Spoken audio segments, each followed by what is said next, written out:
పేరమ్మా? నా పేరు కత్తి మరియమ్మ సార్. ఏం పేరమ్మా? మరియమ్మ సార్, కత్తి ఇంటి పేరు. పెన్షన్ తీసుకున్నారా? తీసుకున్నాం. ఇచ్చారు మీకు 5,000 సార్. 5,000. ఇదే షాపా మీది? ఇదే సార్. ఏం పెన్షన్ మీకు? రాజధాని రైతు కూలి పెన్షన్ అనుకున్నారా? ముందు రోజు ఇస్తారని చంద్రబాబు చెప్పారు సార్. అట్టాగే ఇస్తున్నారు. ఒక రోజు ముందే చెప్పలేదు, చెప్పకుండానే ముందే ఇస్తున్నారు. అంటే ముందు మనకి 1వ తారీఖు ఎప్పుడు వస్తే అప్పుడు ఇచ్చేవారు కదా, అట్లా ఇచ్చేవాళ్ళు సార్. ఇప్పుడు మటుకి ముందుగానే ఒక రోజు ముందే ఇచ్చేస్తున్నారు.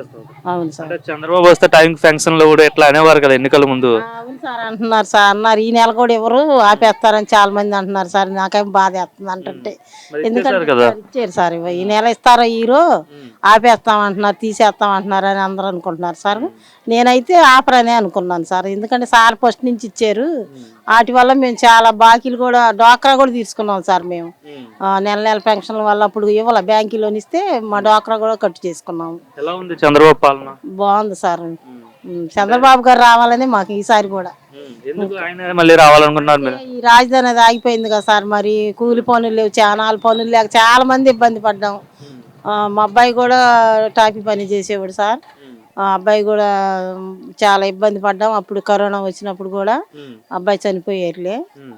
వాళ్ళిద్దరు భార్య భర్తలు అరుచుకొని చనిపోయాడు. అయినా సరే మాకు ఆ పెన్షనే మాకు నెలకి ఆధారంగా ఉంది సార్. మాకు బాగానే ఉంది. పనులు దొరుకుతున్నాయా? బాబు గారు వచ్చారు. దొరుకుతున్నాయి సార్. ఏదో పనులకి వెళ్తున్నారు సార్. ఆడవాళ్ళకి కూడా దొరుకుతున్నాయి ఇప్పుడు.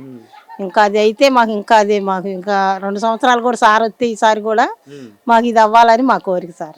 అంటే ఎలా ఉందమ్మా? గతంలో ఎలా ఉంది, ఇప్పుడు ఎలా ఉంది మీకు? మాకైతే చాలా బాధ వేసింది సార్ గతంలో. మేము మామూలుగా ఈ పార్టీయే మాది, టీడీపీయే. కానీ గతంలో చాలా ఇబ్బంది పడ్డాం సార్. మేము పనులు లేక ఆ పార్టీ వాళ్ళు కూడా మమ్మల్ని అసలు పలకరించేవాళ్ళు కాదు. వచ్చి ఇంతవాటికి మా దగ్గరికి అన్ని సంవత్సరాలు 5 సంవత్సరాలు ఉండే జగన్ ఏ రోజు వచ్చి మమ్మల్ని కలవలేదు సార్. మా అబ్బాయి చనిపోయినప్పుడు లోకేష్ బాబు వచ్చాడు. మొన్న అక్కడ మీటింగ్ పెట్టినప్పుడు మమ్మల్ని కలిసాడు. ఫోటో దిగాము బాబుతో. మేము చంద్రబాబు గారిని కూడా కలిసాము. మేము ఎక్కడ మీటింగ్లన్నా నేను వెళ్తాను సార్. ఫస్ట్ నుంచి సార్ ఉన్నప్పటి నుంచి నేను డ్వాక్రా లీడర్ సార్, ప్రెసిడెంట్గా చేసా. ఎక్కడే ఉండా నేను జనాన్ని తీసుకొని వెళ్ళేదాన్ని సార్ బస్సులతో. ఇప్పుడైతే వాళ్ళు వచ్చినాక మా మీద ఇది చేసి తీసేసారులే అన్నప్పుడు ఇంకా నేను మామూలుగా అయినా వెళ్తాను సార్. ఎక్కడైనా మీటింగ్కి వెళ్తా. జగన్ అలా కలిసేవారు కదా? అసలు ఒక్కసారి అసలు మేము చూడలేదు సార్ అతన్ని. అస్సలు చూడలేదు ఎంత వాటికి. మేము అప్పుడు ఏదో పాదయాత్ర చేస్తుంటే మేము వెళ్ళి చర్చికి అడిగాం సార్. అడిగితే చర్చికి కాగితాలు రాసేమన్నారు, ఇచ్చాం మా పాస్టర్ గారు. మేము ఏం మాకు సహాయం చేయలేదు. మొన్న లోకేష్ బాబు గారి ద్వారా మొన్న పండగ రోజు మా చర్చికి వచ్చి శేషు 20,000 ఇచ్చాడు సార్ మా చర్చికి. లోకేష్ గారే కదా మీ ఎమ్మెల్యే? అవును సార్. మాకు బాగుంది సార్. బాగా చేస్తున్నారా? మన మేము ర్యాకిలు కూడా కట్టాం సార్. మాకు అందరికి స్వీట్ బాక్సులు ఇచ్చారు. అందరిని కలిసారు. చెప్తే వింటారా? వింటారు సార్. కలవడానికి అవకాశం ఉంటుందా? ఉంది సార్, కలవటానికి అవకాశం ఉంది. ఎక్కడ మీటింగ్ అయినా మేము దగ్గరికి వెళ్ళి కలుగుతాం సార్. మహిళలంతా జగన్ ఉంటే బాగుండు, మా జగన్ గెలిస్తే బాగుండు అనుకుంటున్నారంట, నిజమేనా? లేదు సార్, అట్టెవరు అనలా. మాకెళ్ళాయి చంద్రబాబు గారు కావాలని అనుకున్నా. ఇక ఆ పార్టీ వాళ్ళు అంటమే కానీ ఇటు తెలిసిన వాళ్ళు ఆ పార్టీ వాళ్ళు కూడా చాలా మంది తిట్టారు సార్ ఆయన్ని. చేయలేదు సరిగా ఏం చేయలేదని చాలా సార్లు అన్నారు. నాతో కూడా అన్నారు చాలా మంది. రాజధాని పనులు ప్రారంభమయ్యాయి కదా? అయినాయి సార్, చేస్తున్నారు, చెప్తున్నారు, వింటాం, వార్తలు కూడా వింటాం. అమ్మా మీ పేరు? విజయరాణి. ఏం చేస్తుంటారమ్మా మీరు? మేము కూలి పనికి వెళ్ళే వాళ్ళం.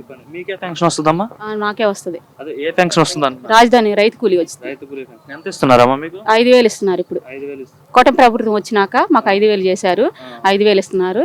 మరి ఒక నెల ముందుగానే, ఒక రోజు ముందుగానే ఇస్తున్నారు. ఒక రోజు ముందుగానే ఇచ్చేస్తున్నారు. ఎంత ముందు పెన్షన్ వచ్చిందంటే 1వ తారీఖు, తర్వాత 5వ తారీఖు, 2వ తారీఖు ఇట్లా ఇచ్చేవారు కదా. సో ఇప్పుడు ఒక రోజు ముందే ఇచ్చేస్తున్నారు. ఒక రోజు ముందే ఇస్తున్నారు ఈ ప్రభుత్వం వచ్చినాక. మరి పండగలు వచ్చినా గానీ ముందే ఇస్తున్నారు. ఒకలా సెలవులు వచ్చినా గానీ ముందే ఇస్తున్నారు. ఈ మెడిసిన్ తెచ్చుకునే వాళ్ళకి కానీ మరి వాడుకోవటానికి మాకు ఇళ్ళలో ఇప్పుడు మాకు ఒక పెన్షనే కదా, ఒక పెన్షన్ వాళ్ళకి కూడా మాకు ఆధారుగా ఉంటున్నాయి ముందు ఇచ్చినందుకు. మరి బిళ్ళలు తెచ్చుకోవటం వాళ్ళకి కూడా బాగుంటుంది. ముసలి వాళ్ళకి, ఏతంతులకి కానీ అందరికి బాగా మంచిగా ఉంటుంది. ఏం చెప్తారు చంద్రబాబు గారికి? ఒక రోజు ముందే ఇచ్చేస్తున్నారు పెన్షన్, మీకు మంచిగా చేస్తున్నాడు. ఈ ప్రభుత్వం మళ్ళీ మళ్ళీ మాకు రావాలని మేము కోరుకుంటాం. ఏం బాగాలేదంటగా ఈ ప్రభుత్వం? లేడీస్ అంటే మహిళలంతా కూడా జగన్ గెలిచుంటే బాగుండేది అనుకుంటున్నారంట కదా విధుల్లో. ఎందుకు జగన్ గెలిస్తే ఎందుకు బాగుండిద్ది? అప్పుడు పిల్లలకి అమ్మఒడి పథకం అని చెప్పి 1 సంవత్సరం వేసి 2వ సంవత్సరం ఆపేసేసి అదేమంటే మీ పిల్లలకు హాజరు లేవు, మీ పిల్లలు బడికి పోవట్లేదు, ఎట్టిస్తారమ్మా అని అడిగినందుక ఎట్లా వేస్తారు మహిళలు? అసలు ఆ మహిళలకి మైండ్ ఉంటే వేయరు, మరి అందరూ కూడా మరి మైండ్ లేకపోతే అట్లా మాట్లాడతారు. ఇప్పుడైతే చంద్రబాబు బాగానే చేస్తున్నారా మరి? మంచి పనులు కూటమి కలిసినాక మహా మంచి పనులు చేస్తున్నారు మాకు, అది మరి చంద్రబాబు వచ్చిన తర్వాత బాగా చేస్తున్నారు. బాగా చేస్తున్నారు. ఏంటి మరి మీ అమరావతి సంగతి ఏంటి? పనులు ప్రారంభమయ్యావా అమరావతి? పనులు చేస్తున్నారు అమరావతిలో, మంచి పనులు చేస్తున్నారు. మరి జగన్ అంతకు ముందు పెండింగ్ పడ్డ పనులన్నీ రాజధానిలో అభివృద్ధి చేస్తున్నారు.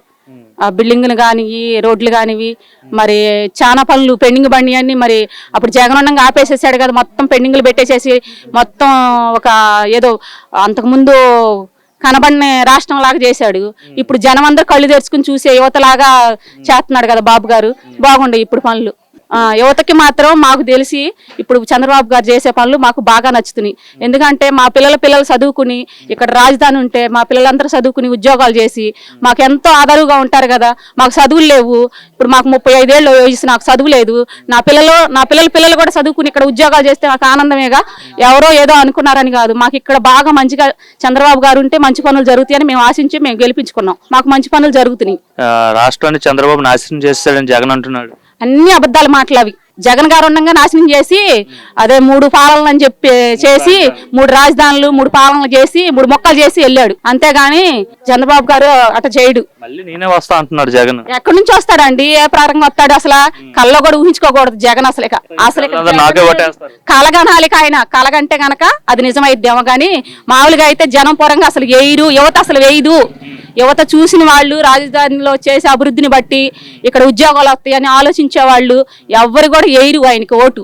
ఏంటంటే మోటి పరంగా డబ్బులు కాసిపడి ఇళ్లకాడు ఉండే డబ్బులు తీసుకునే వాళ్ళు ఏంటంటే ఆశపడి ఆయన ఇచ్చే సంక్షేమ పథకాలకు ఆశపడి తీసుకునేవాళ్ళు, సోంబేరితనంగా పనులు చేసుకోకుండా ఉండేవాళ్ళు, తాగుబోతులు, అలాంటి వాళ్ళు వాళ్ళ పార్టీ వాళ్ళు ఆలోచించట వేసేవాళ్లే కానీ మామూలుగా అయితే వేయరు ఎవరు కూడా ఆయనకు ఓటు జగన్ గారికి. అది